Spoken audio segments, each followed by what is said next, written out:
Olá, Elsa. Olá, tudo bem? Tudo bem? Então, de onde é que tu nos falas? Porque eu ainda não percebi em que parte de Portugal é que tu estás. Ok, neste momento eu estou em Vila Nova de Gaia, Ah, que é muito de onde bom. eu sou. Muito boa, sim. Ok, sim. E normalmente não estás, é isso? Não, eu sou mesmo daqui, só que eu fiz todo o meu percurso académico, eu realizei em Braga, Ah, tanto a ok. licenciatura como mestrado agora. Ah, então tu és daqueles alunos que tiraram o curso no campus de Gualtar. Exatamente. Ah, conheço muito bem, já lá fui. Não sei se tu me viste, mas eu já lá fui dar palestras. Ah, não sei, se calhar não é do meu tempo. Sim, eu fui. Eu acho que a última vez que eu fui assim como convidada para dar qualquer coisa temática deve ter sido para aí há uns 3 anos atrás. Ah, pois. Estava lá uma professora que eu acho que se chamava Tomoko, acho eu. Sim, sim. Ela deu uma aula no primeiro ano do mestrado. Exatamente, ela dava Sim, mestrado. E ela, se não me exato. engano, ela dava aulas de mestrado e ela estava a fazer doutoramento na altura. Ah, certo. Pronto. Então, Elsa, nós hoje Sim. vamos conversar aqui precisamente disso, do teu percurso como estudante Uhum. de também língua e cultura japonesa, numa das Certo. duas licenciaturas que existem em Portugal no ensino público, Sim, que são só duas, que sim. incluem a língua japonesa como uma parte do seu currículo, dos seus créditos. Isto para quem não sabe e está aqui a ouvir o nosso vídeo, é que em Portugal há muitas maneiras diferentes de aprender a língua japonesa. Algumas são creditadas, ou seja, a disciplina está no alinhamento das disciplinas que os alunos têm, portanto, as unidades curriculares, que é assim que agora se chamam, com créditos que os Certo. alunos têm no decurso das licenciaturas, e outras, e noutros casos, são em regime curso livre, portanto, não conta para os créditos das licenciaturas. Há Exatamente. Uhum. muitos cursos livres em muitas faculdades, em muitas universidades diferentes, mas no ensino público português, em universidades públicas, só existem duas universidades, que é a Universidade do Minho, da qual tu estiveste no Era a campo que estava mais perto de mim, né? Não. exato da Guarda, Uhum. e depois é na Universidade de Lisboa, a chamada Clássica. Então conta-me lá como é que foi ir para essa licenciatura. Primeiro a licenciatura não se chama Estudos Asiáticos, como a de Lisboa, pois não? Ela alterou o nome recentemente. Na minha altura ela chamava-se Línguas e Culturas Orientais, ou seja, LCO, era Uhum, assim. Hoje em dia eu penso que são Estudos Orientais, uhum. EO, sim. E para entrar nessa licenciatura, quais são as notas de exames que tu tiveste de ter? Qual foi o processo de entrada? Na altura não, o exame de português. Ok. Eu penso que hoje em dia eles pedem o de inglês ou o português, se Uhum. não me engano. E como é que é fazer a licenciatura? Que tipo de cadeiras é que tens? Como é que é? Temos um pouco de tudo, acerca tanto do Japão como da China, porque nesse curso em Braga eles focam-se muito mais na China, na verdade, no Sim, a mandarim, parte da tanto no mandarim como na cultura chinesa, sim. Nós estudamos um pouco de tudo dos países, língua, cultura, história, geografia, política, religião. Nós passamos a saber mais da China e do Japão do que de Portugal, basicamente. É Sim, muito completo. é esse o Sim, objetivo do curso. sim, claro. E foi a primeira vez que tu aprendeste, nesse caso, mandarim, não é? E japonês? Sim, Foi assim o teu primeiro sim. contacto com as línguas? Na verdade, o japonês eu tinha começado a estudar sozinha, na altura em que eu estava a estudar no secundário. Tinha muita curiosidade, como a maioria dos alunos que eu tenho começa assim, a estudar sozinho, a tentar aprender. Mas depois eu soube que havia esse curso e eu estava a escolher um curso para entrar na faculdade e foi isso, basicamente. E no decurso da tua licenciatura, portanto, que ainda apanhaste, já apanhaste 3 anos, não é? Já foi o modelo de Bolonha. Sim, sim, Portanto, no sim, sim. decurso da tua licenciatura, tu achas que ficaste proficiente nessas línguas, capaz de fazer uma conversação fluente? Assim, no caso do japonês, as pessoas que se querem formar mesmo em japonês neste curso, é muito mais difícil. Nós temos que puxar muito, estudar o triplo dos alunos que querem seguir o chinês, porque o japonês ele é considerado minor, Uhum, a exato. língua japonesa é minor. E, por exemplo, nós temos cerca de 4 horas por semana só de japonês, Ok. de língua japonesa. E de chinês tínhamos 2 horas por dia. Portanto, é para ver a diferença, não é? Sim. Então nós para nos formar, para sermos fluentes, para sairmos fluentes daquele curso de japonês, temos que batalhar muito, muito, muito mais. Estudar também muito sozinha. Essa disciplina que tu já tinhas de estar a aprender a língua antes, até de teres entrado para a universidade, deve ter ajudado, não? Sim, eu tive que aprender muito sozinha e estudar muito sozinha. Também tive muita ajuda dos professores que ajudavam muito nesse sentido, mas sim. Eu, É entretanto, muito mais direcionado para os chineses, aquele curso, é verdade. conheci um professor que eu acho que esteve lá temporariamente, já não me lembro do nome dele, sinceramente. Era um professor, era japonês, vivia no Porto e depois, entretanto, ele saiu da universidade porque teve uma filha e quis dedicar-se à parentalidade. Mas esse professor disse-me que na altura ele estava a tentar levar os alunos a fazer os exames, pelo menos do N3. Mais uma vez, vamos explicar aqui às pessoas como é que funciona o sistema de exames. Ou seja, se vocês querem ter certificação em língua japonesa, o que vocês têm que fazer é fazer o exame oficial de proeficiência da língua japonesa, que é um exame que é standardizado, é como fazer o Cambridge, LT, não sei o quê. São esses exames standardizados, mas para a língua japonesa. E para a língua japonesa, esse exame é feito em cada país, ou em alguns países têm a sorte de fazer em vários sítios, mas Portugal só faz um em Portugal inteiro, por ano. E as pessoas podem candidatar-se a fazer esse exame no nível que acham que têm, venham de onde vierem, venham de aulas privadas, venham de faculdades, venham de cursos livres, venham de onde vêm. No fundo, as pessoas podem aprender japonês de muitas maneiras, desde que depois, para se certificarem no seu nível, não é? Candidatem-se a fazer este exame.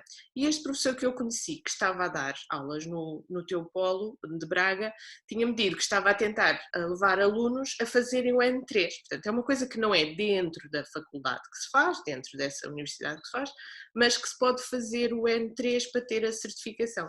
Como é que foi o teu navegar nos percursos do N? Porque isto, o N3 é o primeiro, ou melhor, o N5 é o primeiro, depois é o N3, depois é o N4, o N3, o N2 e o N1. E o N1 já agora nem os japoneses conseguem fazer. Muitas vezes é sim, é verdade, é muito difícil. Como é que foi o teu percurso dos exames de proficiência? Ora bem, o primeiro que eu fiz já foi o N4, ou seja, eu saltei o N5. Uhum. Sim, o N5 não vale a pena, também acho que não, também não quis, acho que não vale a pena. O N3 vale a pena fazer também. Vale, sim. O N4 eu penso que fiz no meu segundo ano, ou seja, foi em dezembro. Na altura em que eu estava a fazer o JLPT só havia realmente uma data por ano, mas eu acho que hoje em dia já há duas. Em Portugal, sim. Sim. Na altura era só em dezembro. Uhum. Ou seja, eu tinha entrado no segundo ano em outubro e em dezembro já estava a fazer o JLPT N4. Uhum. No ano seguinte eu fiz o N3, ou seja, no meu terceiro ano, já para me preparar para fazer um ano no Japão. Ou seja, eu fiz um ano de intercâmbio no Japão, com esse programa. Eu também acho que o N3 é o mínimo indispensável para fazer intercâmbio, para fazer estágios, para fazer, sei lá, outra coisa qualquer. Voluntariado também. Sim. Eu acho que o N3 é o indispensável. E como é que depois foi isso? Ires para o Japão? Conta lá. Foi o meu sonho tornado realidade. Como muita gente pode imaginar, não é? Mas sim, foi uma experiência. Eu não queria voltar, na verdade. Eu senti o choque cultural quando voltei para Portugal. É, não é? Eu também acho. Muita gente não consegue compreender isto, mas há um reverse cultural shock completamente. Sim. Eu ia tão bem preparada para lá que depois quando voltei fiquei tipo, o que é isto? Não conseguia estar bem no meu próprio país. Depois, claro que habituei-me novamente, né? E cá estou, mas E quanto tempo foi? E o que aulas é que tiveste? Como é que foi? Eu estive lá cerca de um ano, sim, um ano completo. E nós podíamos escolher entre várias cadeiras lá na universidade. Foi na Universidade de Jochi, na Sophia University, em Tóquio. Que é um campus lindo, é um campus muito, muito bonito, adoro aquele campus, sim.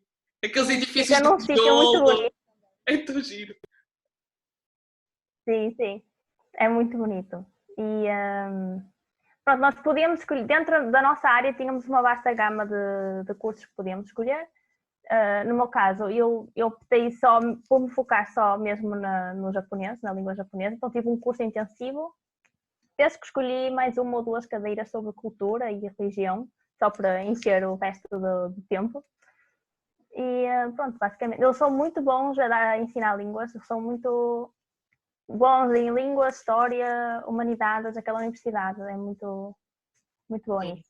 Eu acho que é o departamento de língua japonesa mais antigo do Japão, a de Sofia. Não conhecia, não sabia. Eu acho que é. Então, e viveste em Tóquio? Viveste numa residência? Sim. Tiveste um programa de homestay? Como é que foi? Não, foi numa residência, sim, da universidade. Eram todos estrangeiros também lá? Sim, sim, sim, todos estrangeiros. Mas era uma residência um pouco diferente porque a gente basicamente estávamos num apartamento. Era um apartamento normal. Ou seja, tínhamos o nosso espaço, o nosso quarto, a casa de banho privativa e cozinha. Era muito bom, sim. E como é que era o teu dia-a-dia lá de estudante? O meu dia-a-dia de estudante. Na verdade, eu não queria apenas ser só estudante. Eu queria aproveitar a experiência ao máximo. Então, eu procurei muito... procurei trabalho lá, fiz part-time no restaurante. Então, eu tentei aproveitar a experiência como um japonês faz, digamos. E não só ser o estudante estrangeiro, não sei se me entendes. Sim, claro. Acho que também é a melhor maneira, é fazer uma imersão completa. Exatamente, exatamente. Conheci muitas pessoas diferentes fazendo isso, fazendo part-time. E achaste amigos que era relativamente aceitável e fácil o teu processo de candidatar-te ao part-time e trabalhares ainda por cima numa indústria que tem atendimento ao público? Achaste que eles estavam receptivos a fazer Sim. isso? Eles estavam receptivos porque eles tinham muita falta de mão de obra, só por causa disso, eu acho. Na altura, eu mal falava japonês, foi muito difícil de entender a entrevista, foi muito difícil de comunicar. No início, foi bem no início, no primeiro ou no segundo mês que eu cheguei lá. E eles aceitaram-me logo porque eles estavam mesmo a precisar de pessoal. Eu nunca tinha trabalhado no restaurante. Eu fui trabalhar para a cozinha, precisamente porque ia ser um pouco difícil de comunicar com os clientes. Mas no restaurante onde eu trabalhei, nós fazíamos... Era um restaurante brasileiro. E basicamente a minha tarefa era... Eles tinham um serviço de self-service e nós tínhamos que fazer a reposição das saladas e dos pratos que tinham lá. Então muitas vezes nós tínhamos que ir para a sala para o meio dos clientes e então acabávamos por ter que comunicar de vez em quando com perguntas. Mas foi muito giro. E o ambiente e eu consegui, sim. É muito diferente no Japão, não é? Também notaste isso? Assim, é muito diferente. Mas, como eu te digo, eu nunca tinha trabalhado na vida, nem em Portugal, nem em lado nenhum, porque foi a minha primeira experiência de trabalho. Portanto, eu não tinha como comparar, mas sim, hoje em dia é muito diferente. Eles trabalham muito bem em grupo, eles têm um sistema muito bem montado para trabalhar em grupo. Também acho isso. Funciona bem. Aquelas coisas da reunião da manhã, de distribuir as tarefas. Não sei, há uma mentalidade mais coletiva. Sim. Então, e depois passaste lá um mais ano, organizado também. Conheceste imensa gente, fizeste imensas coisas, deduzo que tenha sido muito enriquecedor, um ano que valeu pela vida toda. Tiveste a oportunidade de ir fora de Tóquio durante esse tempo? Sim, sim. Aliás, eu procurei também o part-time para poder ganhar algum dinheiro para poder viajar. Porque eu tinha uma bolsa de estudo, mas era mesmo para o básico. Então foi uma forma de eu poder arranjar dinheiro e viajar. Só que acontece que eu tinha dinheiro, mas depois não tinha tempo, porque tinha que trabalhar e estudar ao mesmo tempo. Sim. Mas sim, deu para conhecer vários locais. Fui até Hokkaido, foi o sítio mais longe que eu fui. Fui até Hokkaido. Para sul, fui até Hiroshima, o mais sul que eu fui. E depois, claro, Kyoto, Osaka, Nara também. Shiga. Fizeste a voltinha da praxe. É tudo. Sim, exatamente. O que é que tu achas que podes dizer que seja assim útil e muito particular de alguém que já fez essa experiência e que tu achas que pode ajudar outros alunos que têm a vontade de ir para um curso que estudam língua japonesa ou então estudar japonês sozinhos, mas com o objetivo de depois irem para o Japão, fazer esse tipo de intercâmbio? Que conselhos é que tu lhes podes dar? Se puderem, tentem contactar ao máximo com os japoneses antes de ir para o Japão. Tentar conhecer a cultura deles, falar com eles, ser amigo deles, criar uma relação próxima, porque acho isso muito importante. Eu vivi com uma japonesa em Braga antes de ir para o Japão e eu acho que isso foi muito importante para mim. Assim, foi essencial. Que mais? Aprender a língua ao máximo, tentar conhecer ao máximo.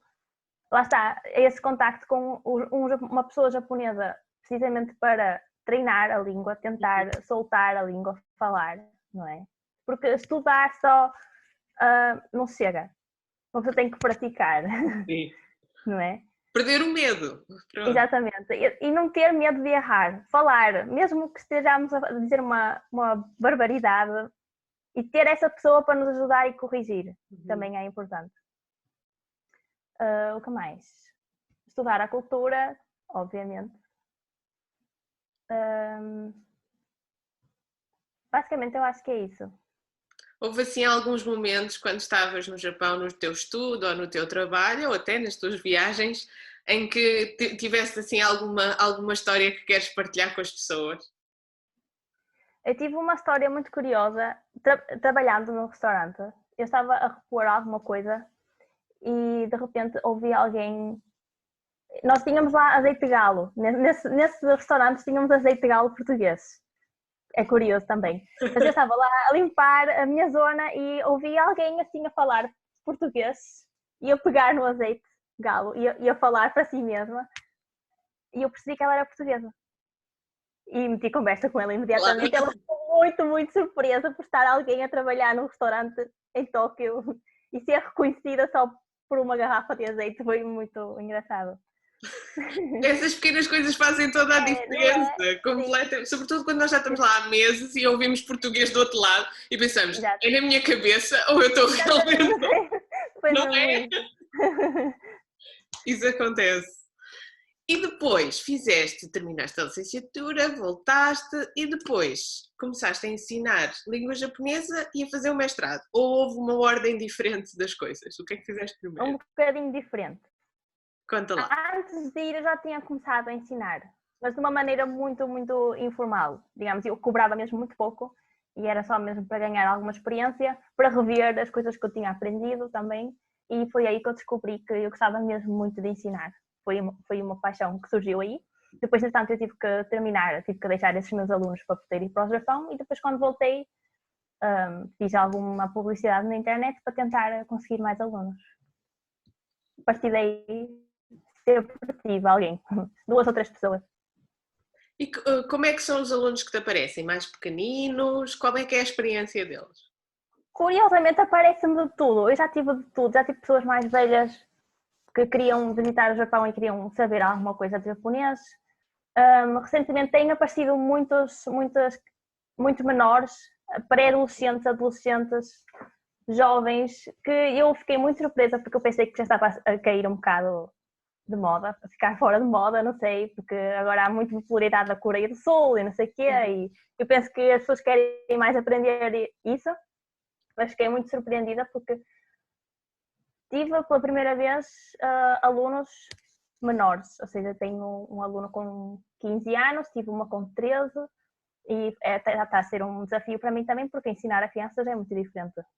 Eu também acho que ultimamente há mais isso, por isso é que eu te perguntei se eram mais pequeninos. É porque eu ultimamente noto mais isso. Tem aparecido muito curioso. Acho que há uns 3 ou 4 anos atrás, se calhar era na casa dos 19, 20 anos, que eram aquelas pessoas que já estavam na universidade, e agora aparecem adolescentes, sim, a querer aprender japonês. O que é ótimo, porque quanto mais cedo começarem, melhor. Sim, exato, também acho. Então, é muito engraçado ensinar a criança. E apanhas aqueles que estão a aprender japonês porque querem entender o anime e a manga? Sim, basicamente.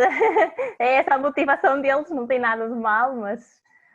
E curiosamente são os que desistem menos rápido. Porque eu acho que há uma tendência dos adultos se assustarem muito logo no início. E eles têm, não sei se é porque eles são crianças e são obrigados, entre aspas, porque pediram aos pais e agora não podem desistir. Não sei se será isso ou será mesmo a motivação deles que é muito forte. E o Eu acho que gosto deles. é mais fácil levarem o comboio da aprendizagem, acho eu. Estão mais habituados a Sim, estudar. exatamente, também é verdade. Uhum. Então, e agora, o que é que estás a fazer no teu mestrado? Quais são os teus planos para o futuro? Ora bem, eu entrei no mestrado porque estava assim num momento da vida que não sabia bem o que havia de fazer com a licenciatura que eu tinha, porque achei que não chegava só aquilo. E eu sempre gostei muito também da área da tradução e nesse ano em que eu entrei abriu a possibilidade, houve a possibilidade pela primeira vez de fazer a tradução com a vertente do japonês, também na Universidade do Minho. Uhum.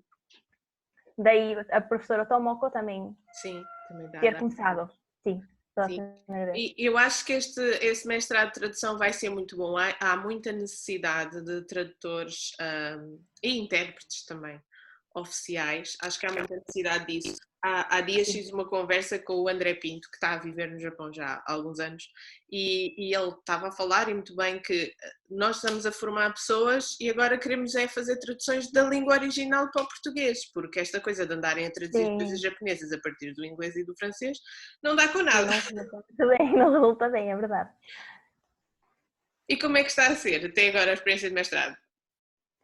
Tenho gostado bastante, eu gosto muito, muito da área de tradução também. Sempre fiz scanlating e fan translation. Bem antes de ter começado a aprender o japonês, fazia de inglês para português. Por isso é uma área que eu estou muito dentro, que gosto muito. E pronto, para quem gosta, acho que é muito importante fazer.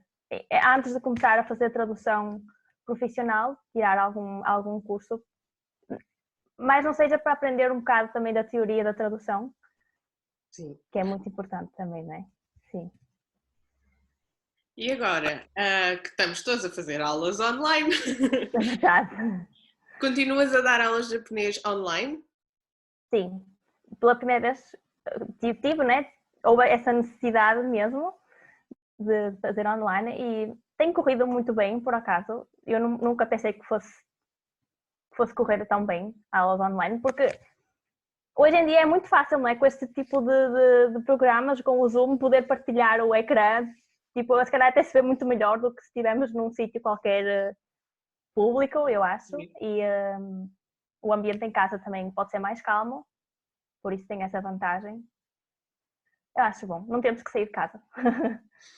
Mas pronto, aulas presenciais também, pronto, quando pudermos voltar, eu espero poder voltar a dar aos meus alunos as aulas.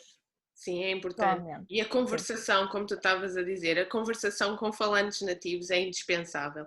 A Eu não sou nativa, direta, mas... a exposição direta, coisas como ver o noticiário regularmente, assistir a documentários. Ouvir música também ajudou-me muito na pronúncia. Sim. Eu cantava muito em japonês, mesmo não entendendo nada, mas ajuda muito na pronúncia. Sim, completamente, porque uma pessoa começa a habituar-se à pronúncia. Eu acho que nós portugueses temos a facilidade de termos muitos sons, não é? As nossas vogais não são 5, são para aí 17. Portanto, nós temos todos os sons da língua japonesa, nós já temos em português. Na verdade, sim. Não é difícil. Não é difícil a pronúncia se uma pessoa utilizar aquilo que já conhece. Depois o ritmo é outra conversa, o pitch é outra conversa. Long vowels. Sim. Sim. Mas isso lá está, com a exposição, com ouvir, eu acho que se começa a adquirir também. Olha, queria aproveitar aqui o vídeo da conversa para tu deixares os teus contactos, os teus canais, onde é que as pessoas te podem encontrar, se tiverem interessado em aprender japonês, ou se tiverem filhos ou sobrinhos que estão interessados a aprender japonês. Ok, então eu recentemente criei uma página no Facebook que se chama Aulas de Japonês no Porto. Okay. Pronto, eu posso dar aulas online para todo o país, obviamente, mas tenho sede, entre aspas, no Porto. Aulas de Japonês no Porto é a página no Facebook. Tenho também conta na Superprof, não sei se conheces. Por acaso não. Ok, é uma página que reúne vários perfis de professores que dão aulas particulares, pode ser de qualquer disciplina, qualquer área. E pronto, procuram lá a disciplina de português e eventualmente irá aparecer o meu perfil. Basicamente é isso. Na minha página do Facebook tem lá e-mail, contacto, tudo o que precisarem. E pronto. Então eu vou partilhar, quando for a descrição do vídeo, a tua página do Facebook. Sim, por favor. Pode ser? Sim, claro. Vais de certeza receber muitas partilhas. Olha, para quem está ainda a começar a aprendizagem do japonês, se calhar assim sozinho, ainda a ver umas coisas da internet, o que é que tu recomendas? Que mensagem é que tu deixas? Procurem páginas feitas por japoneses. Eu estou a dizer isto porque eu sou portuguesa e não estou a dar aulas sendo nativa, mas procurem páginas feitas por japoneses, porque vai ser o mais real possível, né? Procurem também livros na internet, existem maneiras de encontrar vários manuais na internet para fazer download grátis. Por isso, inicialmente não gastem muito dinheiro, porque eventualmente podem não gostar ou desistir. Ainda é uma existem imensos materiais grátis que se podem encontrar. Sim. O que mais? E canais do YouTube agora há imensos. E tem essa maneira de poder ouvir e, não é? Nativos a falar. Eu costumo dizer às pessoas, não sei se tu concordas, mas eu costumo dizer às pessoas, se calhar ajudando-as um bocadinho, assim que puderem, esqueçam o alfabeto. Hiragana, katakana e kanji. E o kanji o mais cedo que puderem. Porque isso pode parecer que atrasa a aquisição do vocabulário, porque vocês estão também a aprender a aquisição, não é, da grafia. Mas, na verdade, se vocês começarem a aprender japonês com romanji, com escrita alfabética, vocês não estão a aprender japonês, porque isso não é língua japonesa. Sim, verdade. Sim, é a primeira coisa que eu ensino é logo o hiragana. E depois, à medida que eles vão aprendendo katakana, já podem começar a escrever palavras, já podem começar a aprender vocabulário também, ao mesmo tempo. Sim. Não é? E katakana assim que acabam de aprender. Sim, em primeiro lugar, e depois aprender a gramática já com o hiragana e o katakana. Concordo. Eu nunca escrevo em hiromatsu, nunca. Não, eu acho que isso é muito pernicioso, começar a ouvir a língua japonesa, mas continuar a usar o alfabeto é um contrassenso muito grande, dá um curto-circuito na minha cabeça. E eu digo logo às pessoas, se você ainda usa alfabeto, não está a aprender japonês. Sim, é verdade. E eu nunca aprendi assim, por isso eu não entendo como é que alguém pode ensinar. Pronto, assim, acho um pouco contrassenso, como tu dizes, não é? Sim, mas pode ser um choque, sabes? As pessoas às vezes ficam chocadas com... É muita coisa ao mesmo tempo, não é? Muita coisa ao mesmo tempo, sim. Sobretudo os kanji. Sim, e sentem-se um pouco como crianças na escola primária, acho um bocado ridículo. Porque és completamente analfabeto, quando não sabes que és completamente analfabeto. Claro que sim. A minha alegria quando eu comecei a ler os títulos dos jornais lá no Japão, eu pensei, yes, já li um título! Sim. Está tão bem. Verdade. Quanto ao kanji, eu tenho-me focado mais, no caso dos meus alunos, em reconhecer e saber ler. Porque eu acho que hoje em dia nem o japonês escreve kanji corretamente. Sim, aquela entender? Eu não acho que ordem e direção dos traços. Há muitos japoneses que não sabem a ordem e direção dos traços quando têm que o escrever do zero. Não. Mas reconhecer, de facto, eu acho que é... Reconhecer, claro que sim. É a competência mais importante, é reconhecer o kanji. Sim. E é uma aprendizagem que requer muito tempo. Porque eu falo por mim. Tem muita exposição visual à grafia. Sim, exato. Mas pode-se fazer de muitas maneiras diferentes, ou seja, as pessoas podem fazer coisas como desenhar shodo, não é? Que é uma caligrafia mais artística, porque isso não é que seja importante memorizar, lá está, exatamente a ordem dos traços, mas como nós estamos a fazer uma atividade mais artística, mais desenhada, o nosso cérebro processa a informação de uma maneira diferente. Porque enquanto que os japoneses aprendem kanji como letras, nós temos que aprender kanji como desenhos. Sim, é um pouco, sim. Então nós não estamos expostos à língua de nascença como eles estão. Então temos que aprender de uma maneira... Usar mnemónicas também, este kanji é parecido com isto, por isso tem este significado, não é? Exato. Temos que recorrer a essas... Tudo que ajude, desenhos, mnemónicas, agrupar tematicamente às vezes, ou por radical, não é? Radical, é isso que eu ia dizer, ou kanjis que têm radicais semelhantes. Sim. Esta é a pessoa, esta é a pessoa sentada, esta é a pessoa que está o carrinho. Exato. É cada coisa que eu às vezes tento fazer com que os meus alunos se lembrem, que é muito engraçado. Por exemplo, o me da katakana parece uma espadinha, não sei se já reparaste nisso. Sim. Muito engraçado. Entre outras coisas. É muito divertido. Qual é a principal diferença que tu notas entre ensinar miúdos de 15 anos ou adultos de 20 e tal? Num nível inicial?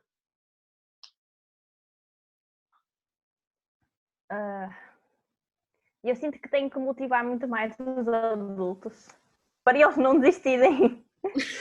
Sim. Sim. Basicamente, eu acho que é isso. Mas se calhar, quanto mais novo for a criança, se calhar repetir muitas mais vezes, repetir, e eles eventualmente vão acabar por decorar. Porque se calhar um adulto é capaz de de chegar a casa e estudar, porque é mesmo aquilo que quer, não é? E uma criança se calhar não faz isso. Só vai ter aquela aula e não vai pegar nem mais nada. Depois vai ver o anime dele ou assim, não é? Sim. Por isso, repetir muito, falar muito, muitas vezes com crianças. É o que tem resultado mais. Olha, este ano parece que não vamos ter assim uma data de coisas que normalmente juntavam o pessoal todo que gostava de língua japonesa e de japonesa, e de língua japonesa. Este ano parece que não vamos ter esses eventos todos.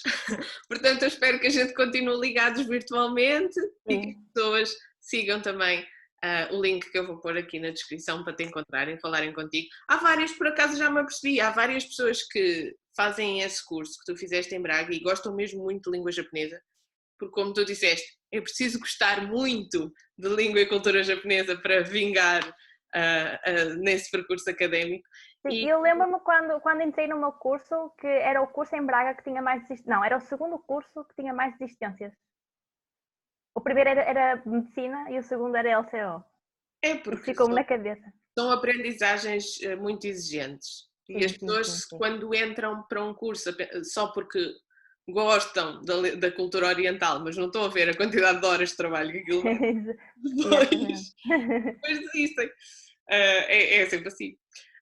Mas agora, estava-te a dizer, conheci entretanto várias pessoas que fizeram esse percurso até ao mestrado e depois fizeram de facto no mestrado mais voltados para o japonês até do que para a China, para o mundo da China, e que depois começaram a dar aulas. Portanto, se quem nos estiver a ver for da zona do Porto, Braga, Guimarães, por aí, vocês têm muitas opções, incluindo a Elsa, mas vocês têm muitas opções aí nessa zona. E agora que não podemos sair tanto de casa, ou se calhar não é tão boa ideia sair tanto de casa, estamos na internet, pronto. Exato, se tiverem um computador é o suficiente. Exato. Não é? Pronto. Olha, eu vou acabar de gravar aqui. Muito obrigada por teres falado. Obrigada, eu. Obrigada este tempinho. Este vídeo vai estar no Facebook do Projeto Cultural e Pedagógico, não já, mas daqui a algum tempo. Sim. E vai estar no canal do YouTube, portanto as pessoas, se quiserem saber de ti, também podem contactar-me se quiserem, do Projeto Cultural e Pedagógico de Japão em Portugal. Olha, muitos beijinhos, fica muito bem. Obrigada. Bom resto de semana para ti. Obrigada. Adeus.